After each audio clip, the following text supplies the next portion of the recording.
all I'm not just saying, man. I am excited, you know, one, because I got to refresh my spirit. I actually made a guitar video. Can you believe it? Can you believe it? Captain Reactions over here actually made a video. So I did two. I did a fingerstyle arrangement of Weird Genius's Sweet Scar. I will link to that.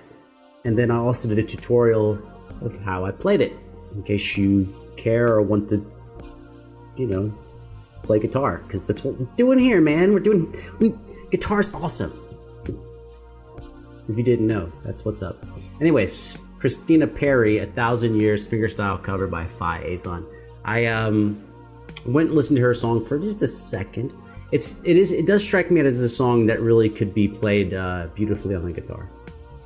I mean, part of half the battle of playing cool guitar stuff is picking songs that will work.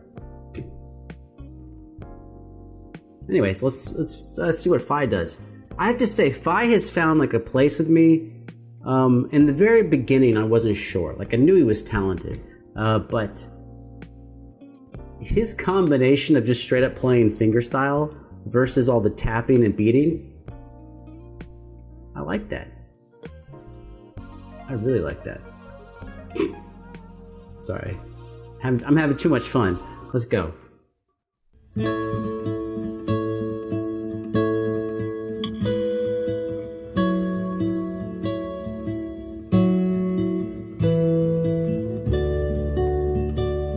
That bass sounds awesome.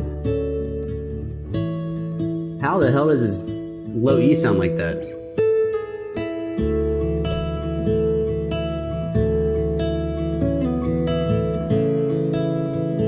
Okay.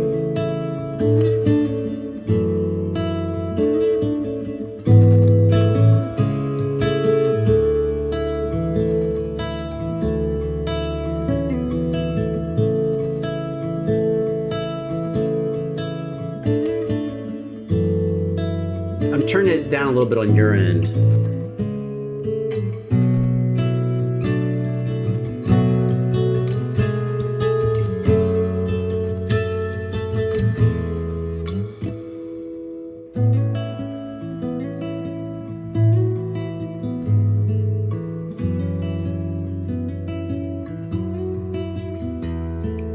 I want to talk for a second about what he's doing. I'm not going to demonstrate anything, but I want to talk about it, right? We've seen this guy play.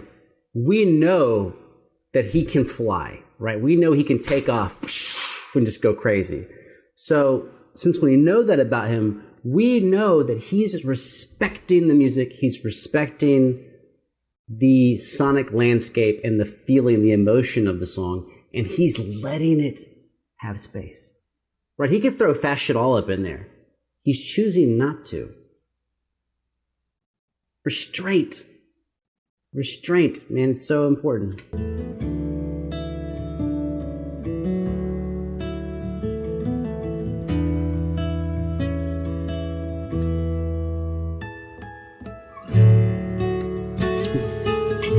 Sick harmonics.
It's actually one of the best jobs I've seen him do.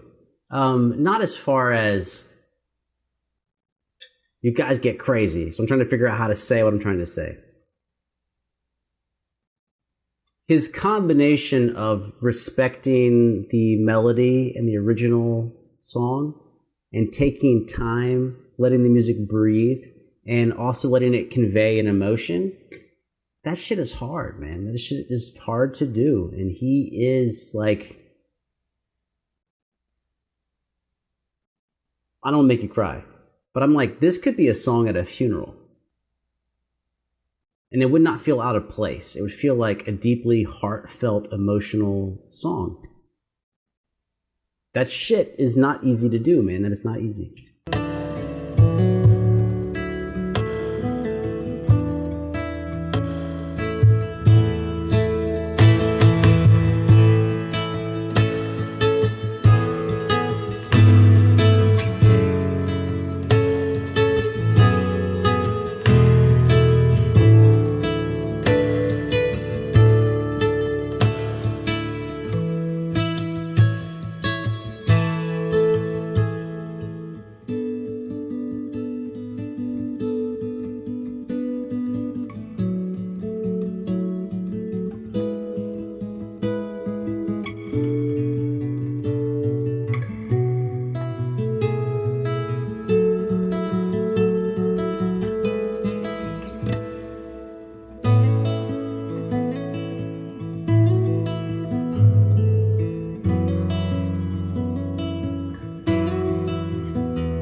You gotta remember, this is the same guy wearing like army shit beating on a guitar, right?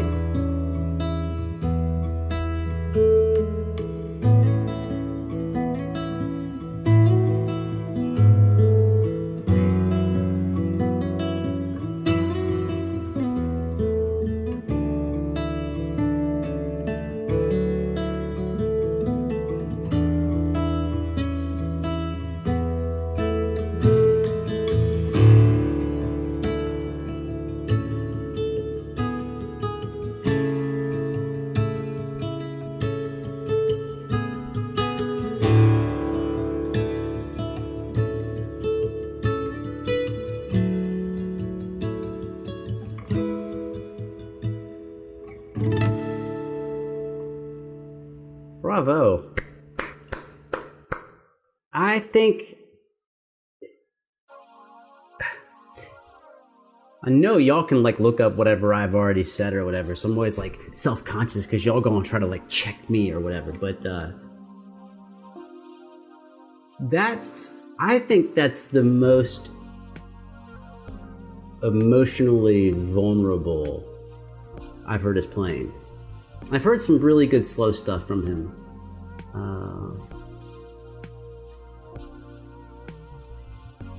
But yeah, no, I feel a way. I'm in a mood about it. And it's always funny because you don't know what the performer's thinking, right? If I were to tell him, hey dude, I think that's the most emotionally vulnerable you've been, he might be like, bruh, I don't even like that song. Because that's how musicians can be, is like, we have to separate ourselves from the song. So for all I know, he may have like cried to this song, or he may not actually care that much about it. Who knows? But in his actual performance of the song, he got to me. And I say the same shit like all the time, but I really feel like if you're a musician who wants an audience, then your job is to connect with them. Not every musician wants an audience. There's lots of musicians who are like, fuck an audience. They don't care. They just want to make music. But if you want an audience, that means communication, and you communicate through your music, which means there must be a level of humanity to your music, be it heavy or aggressive or soft or whatever. There has to be a humanness to the emotion that then connects to the audience. I thought he did an excellent job. And I think, if we showed like a Pray for Bali and then that back to back, and we showed that to guitar players, it could be a really good example of how, even though you may have a lot of firepower, you may have tigers in your hands, you don't always have to unleash them. A time and a place. A season. There's a season to life. There's a season to playing. You know, like, it's okay to hold back. It's also okay to go forward. But your timing, when are you going to do that? How are you going to do that? Those are important questions. And the majority of, guitarists or musicians in general are focusing on, how do I create tigers? And I get that, because it's hard. It's hard. How do you make giant lions out of your hands? It's true. It's hard. That takes a lot of work. But the next level is, do you always need tigers? When do you use them? When do you not? Right? Many people are asking the how. How do you do what you do? How do I make this thing happen? And the bigger question is, why? Why do you do it? And when do you do it? Okay, before I take myself too seriously, I'm gonna get out of here. You are freaking me out, man. Freaking me out, bro. I'm out of here.